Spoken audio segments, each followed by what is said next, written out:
জনগণের অংশীদারিত্বের কাছে ক্ষমতা ফিরিয়ে দিতে অঙ্গীকারবদ্ধ।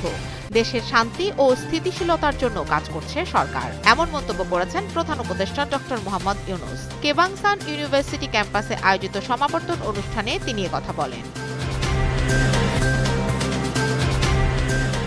প্রধান উপদেষ্টা ডক্টর মোহাম্মদ ইউনূসকে সম্মানসূচক ডক্টরেট ডিগ্রি প্রদান করেছে মালয়েশিয়ার কেবাংসান ইউনিভার্সিটি।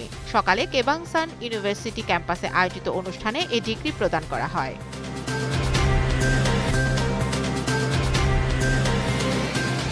স্থায়ী ক্যাম্পাসের দাবিতে সিরাজগঞ্জের উল্লাপাড়ায় রেলপথ অবরোধ করেছে রবীন্দ্র বিশ্ববিদ্যালয়ের শিক্ষার্থীরা। ঢাকার সাথে উত্তরাঞ্চলের ১৬ জেলার রেল যোগাযোগ বন্ধ।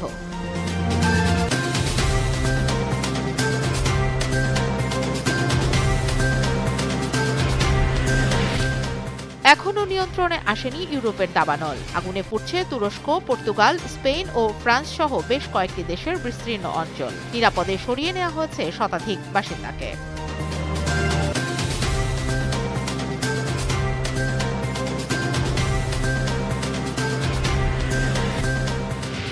সিরিজের তৃতীয় ওয়ানডেতে পাকিস্তানকে ২০২ রানের বিশাল ব্যবধানে হারিয়ে ৩ ম্যাচের সিরিজ ২-১ জিতে নিল ওয়েস্ট ইন্ডিজ। এর মধ্যে দিয়ে প্রায় ৩৪ বছর পর পাকিস্তানের বিপক্ষে দ্বিপাক্ষিক ওয়ানডে সিরিজ জিতল ক্যারিবীয়রা।